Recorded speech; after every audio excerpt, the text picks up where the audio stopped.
90 రోజుల కోర్సు పూర్తి చేస్తే చాలు 100% ప్లేస్మెంట్ సపోర్ట్ తో సాఫ్ట్వేర్ జాబ్ మీ సొంతం. వెంటనే కోడ్ జ్ఞాన్ డెస్టినేషన్ ని సంప్రదించండి. నమస్కారం, సుమన్ టీవీ ప్రేక్షకులకు స్వాగతం. ప్రస్తుతం మనతో పాటు ఉన్నారు శ్రీచక్ర పీఠ వ్యవస్థాపకులు, అలాగే ప్రముఖ జ్యోతిష్య పండితులు, మనందరికీ సుపరిచితులైనటువంటి డాక్టర్ ప్రదీప్ జోషి గారు మనతో పాటు ఉన్నారు. 27 నక్షత్రాల వారికి ఏ రకంగా ఉండబోతుంది ఏంటనే విషయాన్ని తెలియజేసేందుకు గురుగారు నమస్కారం. శ్రీమాత్రే నమః. మీ జన్మ నక్షత్రం ఇంపార్టెంట్. ఇప్పుడు నేను చెప్పేది ఏది జన్మ నక్షత్రం, నామ నక్షత్రము కాదు. నామ నక్షత్రం వేరు, జన్మ నక్షత్రం వేరు. నామ నక్షత్రానికి ఏ రాశి ఫలాలు గాని ఏ గోచార ఫలితాలు గాని వర్తించవు. పేరు పేరే, పేరులో కొంచెం బలం ఉండాలి, అంతకుమించి ఏం లేదు. అది న్యూమరాలజీ అనుకోండి. మిగతాదంతా కూడా ఇప్పుడు నేను చెప్పేటువంటి నక్షత్ర ఫలితాలు ఏవవుతున్నాయి నామ నక్షత్రాన్ని బట్టి, నేను చెప్పేటువంటి పరీక్ష ఏవైతే నక్షత్ర ఫలితాలు ఏవైతే ఉన్నాయో ఇవి జన్మ నక్షత్రం అయితే తెలుసుకోవాలి. మీ జన్మ నక్షత్రం మీకు తెలియదంటే నా వెబ్సైట్కి విజిట్ అవ్వండి. అక్కడ మీ date of birth, time, place అన్ని కూడా ఎంటర్ చేయండి. మీకు మీ యొక్క జాతకం మీకు ఈమెయిల్లో PDF రూపంలో వస్తుంది. ఇది 500 పేజీలకు పైగా వస్తుంది. డే టు డే రిపోర్ట్తో సహా వస్తుంది. అంటే ఈ రోజు ఏం జరగబోతుంది, రేపు ఏం జరగబోతుంది అనేది సూచన ప్రాయంగా డే టు డే రిపోర్ట్తో సహా వస్తుంది. సో అది మీరు స్వీకరించవచ్చు. మీ జన్మ నక్షత్రం అక్కడి నుంచి తెలుసుకోండి. పేర్లను బట్టి ఇప్పుడు శ్రీనివాస్ అని పేరు ఉంటుంది, అందరూ తులారాశి అని చెప్పేస్తారు. కాదు. ఇప్పుడు వెంకటేష్ అంటారు, వేవో కాకి మృగశిర నక్షత్రము అంటే ఇది మిథున రాశి అని చెప్పేస్తారు. కాదు. సో ఇలా పేరును బట్టి మీరు రాశులు చెప్పుకోకండి, నక్షత్రాలు చెప్పుకోకండి, దాని ఫలితాలు ఉండవు. సో ఇప్పుడు ఈ సంవత్సరము క్రోధినామ సంవత్సరంలో ఒక్కొక్క నక్షత్రం వారికి ఎలా ఫలితాలు ఉన్నాయో చెప్తాను. అందరూ జాగ్రత్తగా వినండి. మీ జన్మ నక్షత్రాన్ని బట్టి మీరు నోట్స్ రాసుకోండి. పుబ్బా నక్షత్రం వారికి ఏ రకంగా ఉండిపోతుంది ఏంటనే విషయం తెలియజేస్తారా? శ్రీ గురుభ్యో నమః. శ్రీమాత్రే నమః. అచింత్య వ్యక్తరూపాయ నిర్గుణాయ గుణాత్మనే సమస్త జగదాధారమూర్తయే బ్రహ్మణే నమః. పుబ్బా నక్షత్రం ఇది మామూలుగా సాధారణంగా మనం అంతా కూడా రెగ్యులర్గా పుబ్బా అని పిలుస్తాము. కానీ ఈ యొక్క నక్షత్రాన్ని యొక్క పూర్తి పేరు పూర్వ ఫల్గుని నక్షత్రం. దీన్ని ఫల్గుణ నక్షత్రము అంటారు. అంటే అర్జునుడి యొక్క నక్షత్రం. ఇది చాలా మహోద్భుతమైన నక్షత్రాలలో టాప్ 10లలో మంచి నక్షత్రం ఏదైనా ఉంది అంటే ఇదే నక్షత్రం. నాకు తెలిసి నేను జాతకాలు చూసినప్పటికీ పూర్వ ఫల్గుణ నక్షత్రంలో పుట్టినటువంటి గొప్పనైనటువంటి నాయకులు ఉంటారు. నాయకత్వ లక్షణాలు చాలా ఉంటాయి. వీళ్ళకి అహంకారం కూడా చాలా ఎక్కువగా ఉంటుంది. అదేవిధంగా ఎమోషనల్గా కూడా చాలా డౌన్గా ఉంటారు. వీళ్ళని ఒక్క మాట అన్నా సరే ఇక దాన్ని గుర్తుపెట్టుకుంటూ రిపీటెడ్గా బాధపడతా ఉంటారు. సో ఇది మర్చిపోరు, ఇంకా అది రెగ్యులర్ గుర్తుపెట్టుకుంటారు. అంటే చిన్నప్పుడు స్కూల్లో వాడి పెన్సిల్ దొంగతనం చేసింది కూడా గుర్తుపెట్టుకుంటారు అనమాట.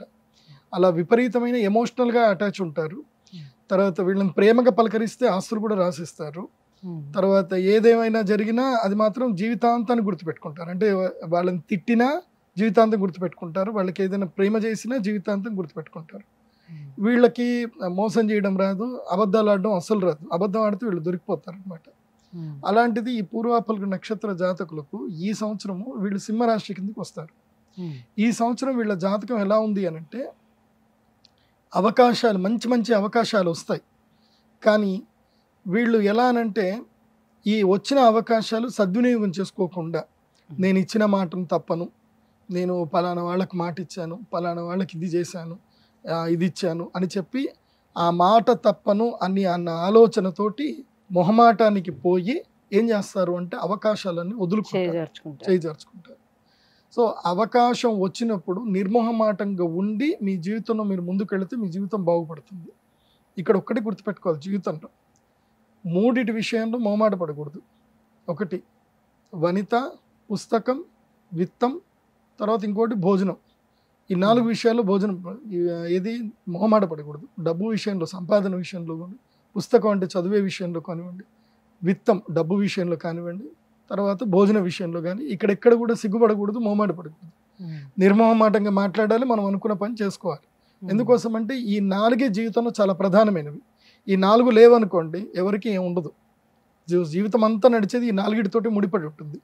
ఒకటి కుటుంబం. సో ఆ విధంగా పూర్వ ఫల్గుణ నక్షత్రం వాళ్ళు మొహమాటాన్ని ఈ సంవత్సరం పూర్తిగా వదిలేయండి. నిర్మోహమాటంగా మీ పనులు మీరు చేసుకోండి. ఈ సంవత్సరము మీకు 4 నెలలు మాత్రమే బాగుంటుంది. ఏది నవంబర్, డిసెంబర్, జనవరి, ఫిబ్రవరి వరకు మాత్రమే. ఈ 4 నెలలు మాత్రం బాగుంటుంది. మిగతా టైం అంతా కూడా అనవసరంగా అబాస్ పాలవుతారు, అంటే మాటలు ఎక్కువగా పడాల్సి వస్తుంది.